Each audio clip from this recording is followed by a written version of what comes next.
first day of Other Voices Series 11, and Dingle has awoken from its winter hibernation as the first bands arrive and start the sound check.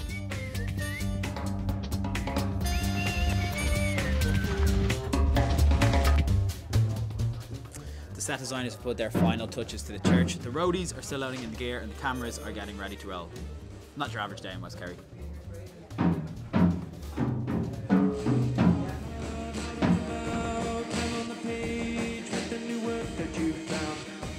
More percussion. You look pretty happy with how things are sounding. You said that's the best we've ever played that about one of the songs. Oh, it's just this problem song, you know. We're playing a lot of new material on these few dates because we're just kind of like about 75% of the way done a new record, so it's kind of interesting to just see how it sounds. Typically we kind of avoid seated theaters, so we like it when people can walk around and get a beer or something like that, but I mean this is always where it sounds the nicest. Well, you've got a very big sound, so I'm sure that works very differently when you put it in a very small church. Yeah, a confined environment, yeah. But it's nice. I mean, it's this way there's better tuned acoustics and everything. Just, you know, there's a capacity for things to really resonate, have some sort of spiritual link, I guess.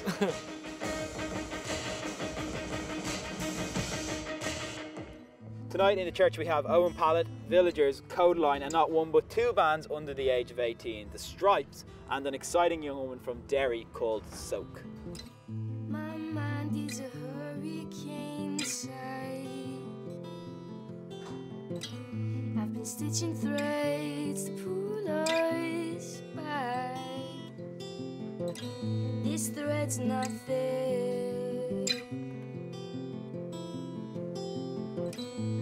I won't ever be good enough. Your heart's an explosion. Being a professional musician as you are now for that long, so I'm not a professional musician. I'm just a lucky person who plays songs. I don't know. Like I don't think I'll ever be professional. I'm too immature to be professional. Like you started playing very recently. Yeah, like 9-10 months ago now. Like. It's weird how I came from sitting in my bedroom writing songs and recording songs to sitting here in Dingle about to play with villagers and things like that tonight. Like, it's crazy how that, I don't even know how that happened. Like, there was no plan. It just, I don't know, it's luck. I've really good luck. You've written a lot of songs in that time as well, and you've released your EP, which has some excellent songs. One of them was getting played on BBC Radio 1 as well. Yeah. That's a pretty quick trajectory. It was just like, whoop. There wasn't even like a hill, it was just like straight up. It was strange how it happened. But like, I'm so thankful for everybody that helped it happen and get to this point where I am right now. Because it's cool to be here. It's cool to get free hot chocolate too. Thanks for that, by the way. Read between my words. Well, the main stage has been getting ready. The action already kicked off yesterday in a shed at the back of Tom McCarthy's pub as some of the newer bands got their chance to play in the Imro Other Room. Brother said, but I never done me good. Now did a face full of campfire soot. Them burning, all poured coals, sing like a bee. By day, McCarthy's is the Imro Other Room, but by night, it's one of the venues on what's known as the Dingle Music Trail, and tonight, Kodaline are playing. I saw your face in a photograph, painting a picture of a better time. Brother, you'll always be on my mind. A lot's been happening for you guys at the moment. You've just signed to Sony, and you've moved to the UK to practice your stuff from there. Yeah. Tell us how it's going for you, because some people might be hearing about you for the first time as well. They might have already heard your songs, but just give us the kind of where you're at now.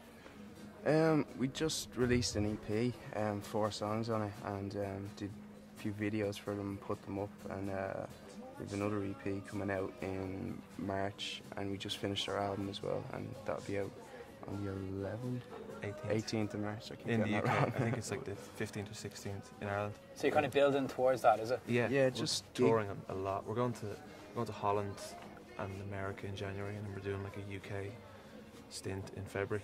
And just gonna be gigging, touring, going everywhere.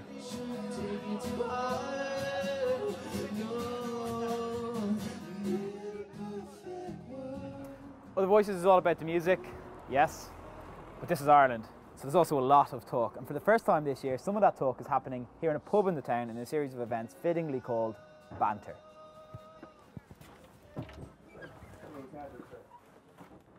So Jim, this fireside is going to be your home for the next few days.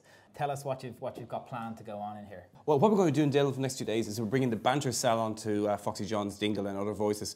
Banter started out back in summer 2009 in a tiny room, but it's about the same size as this room here in Foxy John's, upstairs in a venue called Twisted Pepper in Dublin. Yes. And it started off as basically like talks, informal conversations, having a laugh. You know, the first couple of Banters had only like less than a dozen people, and it's just we stuck with it. We got better at what we're doing. We got clever in terms of what, like the kind of stuff we wanted to cover. And we're in a situation now where we do it once a month in the Twisted Pepper, pull in 150 people, and it's just really, really good. Plus, it's now spread. It's now going to festivals like the Ergal Arts Festival in Donegal, the Galway Arts Festival in Galway, and finally we've made it to Dingle. You've gone all the way around Ireland. All the way around Ireland, yeah. Joined by, great pleasure to be joined by Lisa Carroll, an Irish woman who writes The Guardian and is basically, how would you describe yourself, Lisa, in terms of your expertise?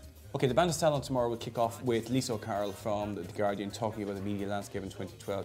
On Sunday, our guest will be John Mulholland, the editor of The Observer, and then we have the final discussion panel on Sunday. The final discussion panel of the weekend is called The Spark, and it's basically Dre Kennelly from Stockbite and Tweak talking with Kieran Murphy from Murphy's Ice Cream about where good ideas come from. How do you know something's a good idea? How long do you persist with it? Like the whole, I suppose, the science of good ideas.